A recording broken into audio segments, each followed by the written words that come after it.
GST வரி நடைமுறையில் இரண்டாவது கட்ட சீர்திருத்தங்கள் நாளை முதல் அமலுக்கு வருகின்றன. இதன் பின்னணியை பார்க்கலாம். அது 2017 ஜூன் 30ஆம் நாள் நள்ளிரவு. ஜொலிக்கும் வண்ண விளக்குகளுடன் விழாக்கோலம் பூண்டிருந்தது இந்திய நாடாளுமன்றம்.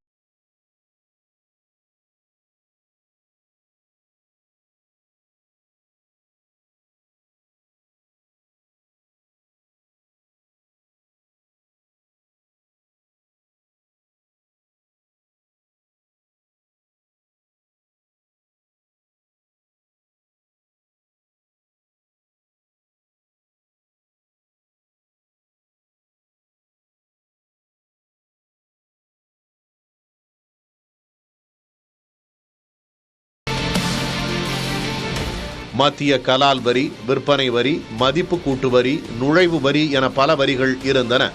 இது தவிர ஒவ்வொரு மாநிலமும் ஒவ்வொரு பெயரில் வரி போட்டு வந்தன. இத்தனை வரிகளும் நாட்டின் வணிகச் சூழலை குழப்பம் மிக்கதாக மாற்றியிருந்தன. தொழில் வளர்ச்சிக்கு இவை முட்டுக்கட்டை போட்டன. இந்நிலையில்தான் அனைத்து வரிகளையும் ஒருங்கிணைத்து நாடு முழுக்க சரக்கு மற்றும் சேவை வரி என்ற ஒரே வரி கொண்டு வரப்பட்டது. எனினும் இந்த புதிய வரியால் நடைமுறை சிக்கல்கள் எழுவதாக வணிகர்களும் தொழிற்துறையினரும் குமுறினர். தொழில்கள் நசிவதாகவும் புகார்கள் எழுந்தன. எனினும் குறைகளை அறிந்து அவ்வப்போது வரி நடைமுறைகளில் சிறு சிறு மாற்றங்களும் செய்யப்பட்டன.